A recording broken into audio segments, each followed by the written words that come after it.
Hello and welcome to our devotion for Thursday, June the 23rd, Healthy Boundaries Checkup.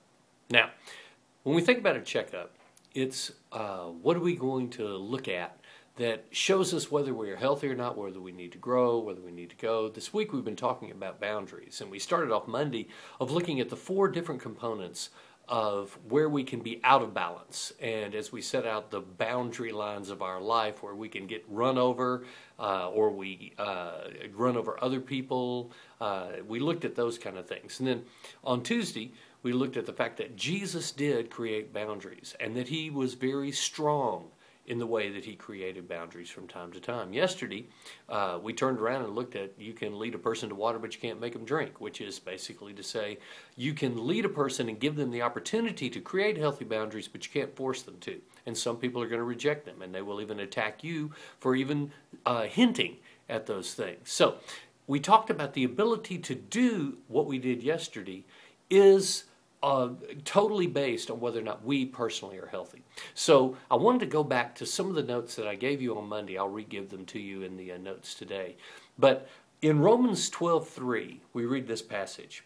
For by the grace given me, I say to every one of you, do not think of yourselves more highly than you ought, but rather think of yourself with sober judgment, in accordance with the measure of faith that God has given you.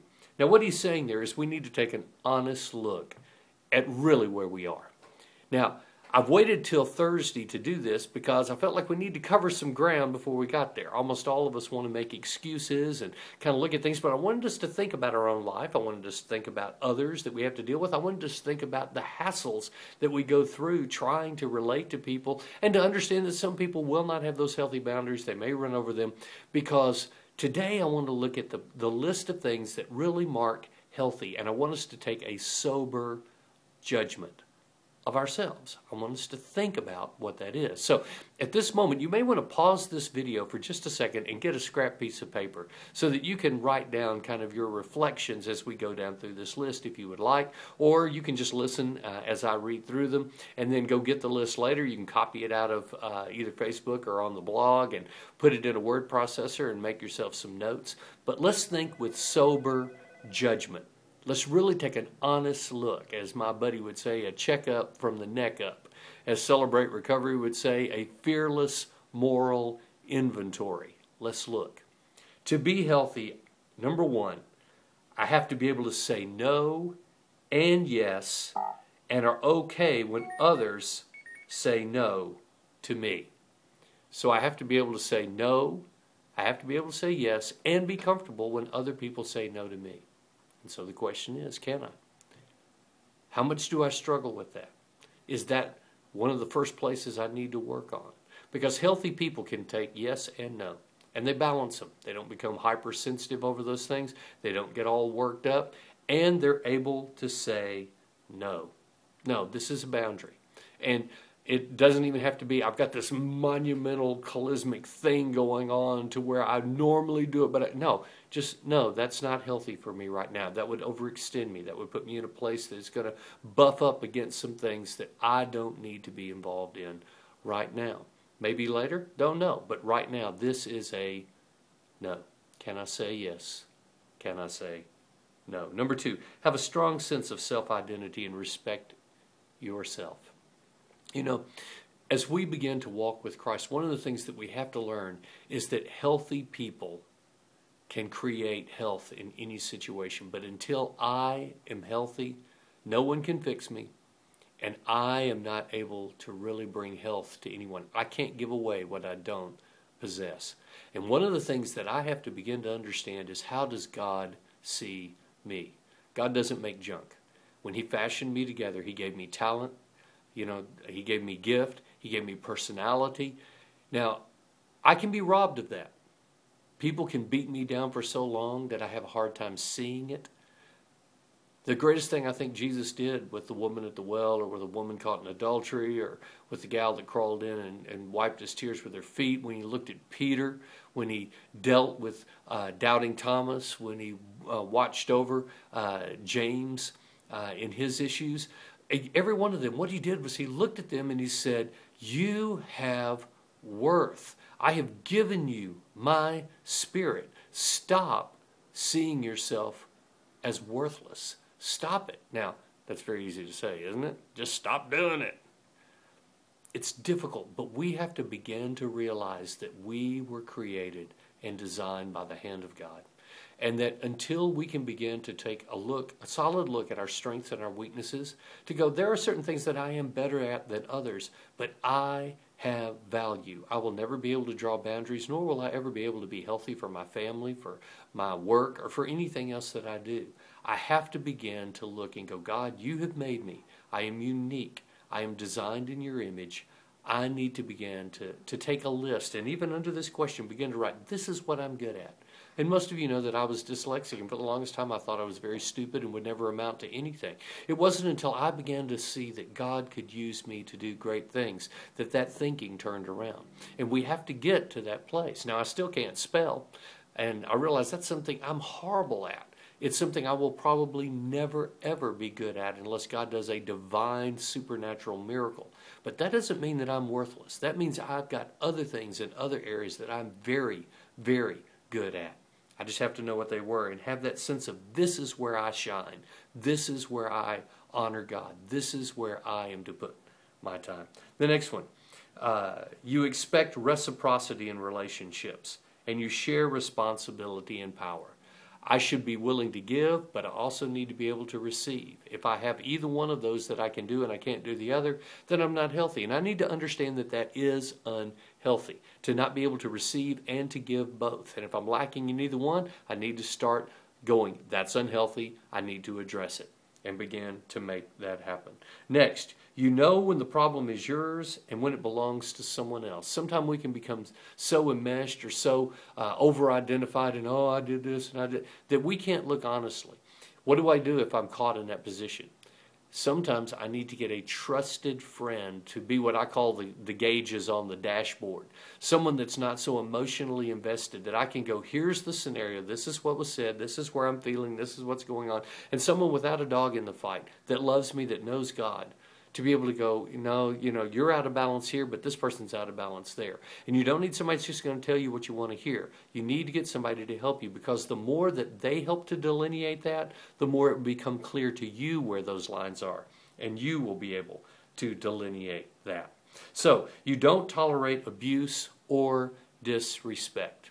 Now, in that can be fairly self-explanatory, but really what we're talking about there is if anyone is doing something that is manipulative or coercive or anything that makes you feel uncomfortable, there's probably something there. Now, there is always the tendency that I'm overreacting, and that can be there too. But again, take that scenario to that trusted friend. Lay out kind of what was going on and do it honestly. Tell your stuff as well as their stuff. And look for someone to help be a compass, or as I say, the gauges on the dash that kind of show me where everything is so that I can hear more clearly. But don't tolerate abuse and disrespect. Next is, you know your own wants, needs, and feelings, and you communicate them clearly in the relationship. I think one of the healthiest things that we will ever do is stop long enough to take a sober judgment, that look that Paul says that we're supposed to do as Christians, and to go, these are the things that I want.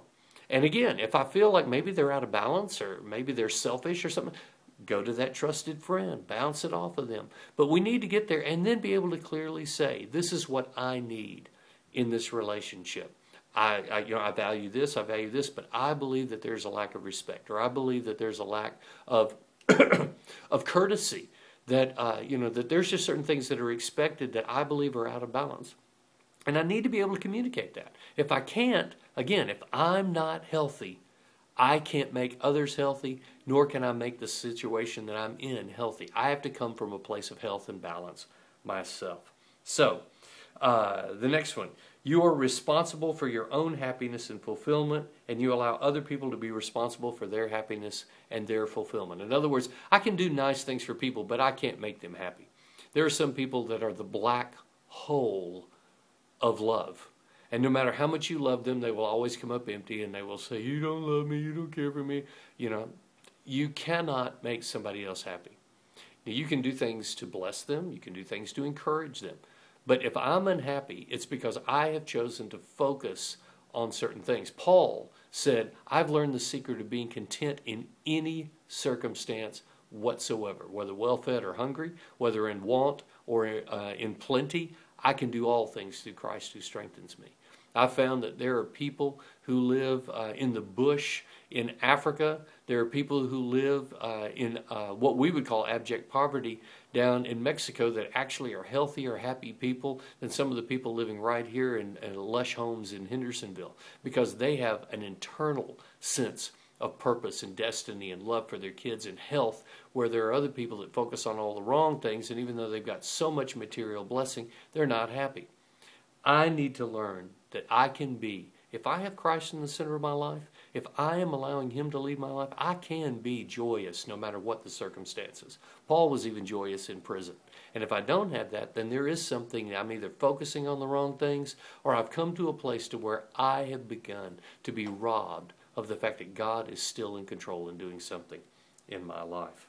So, next one is you value opinions and feelings of others as much as others. So you value your own and you value others. I've got to be able to hear both.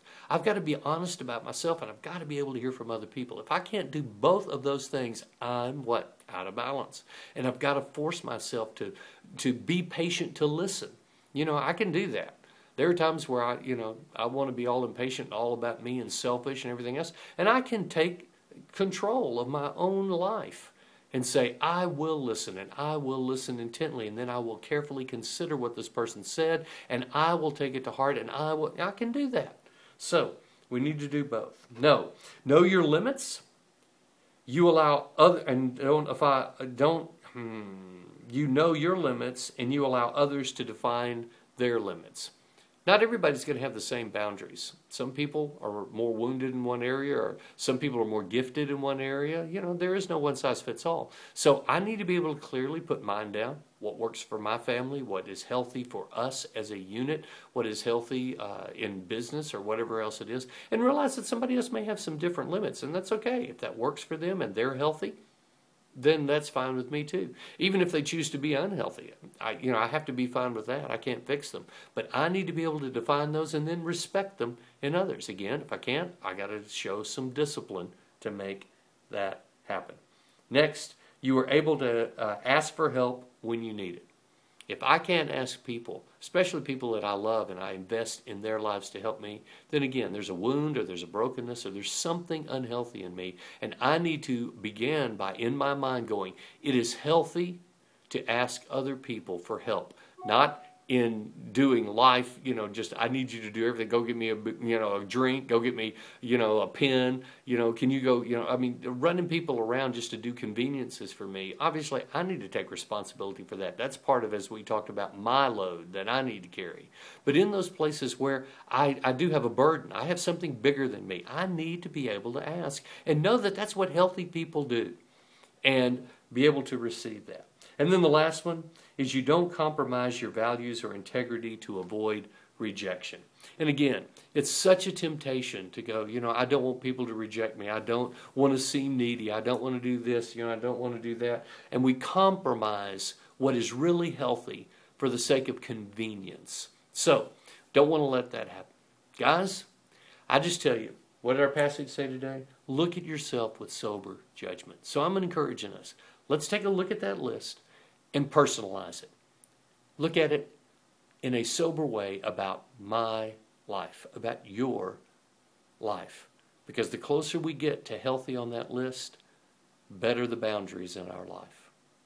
And I'll see you tomorrow. Lord bless.